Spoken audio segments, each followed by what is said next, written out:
Hi guys, welcome back to a new episode of AI Basics. Today in this video, I'm going to show you how you can change your color in Magicform AI's account. Keep watching the video till the end. To change color on Magicform AI's account, firstly go ahead and launch open your Google search. On the search box at the top, type in platform.magicform.ai and make a search. Log into your account and it will take you to the home page of Magicform AI's account. Click on Manage option.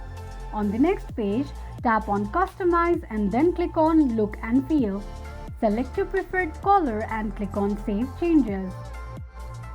Click on View Live on my site and tap on Go. Here you can see that the color has been changed.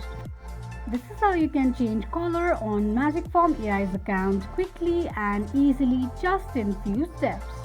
If you have any thoughts or queries, let us know in the comment section. Don't forget to subscribe to our channel.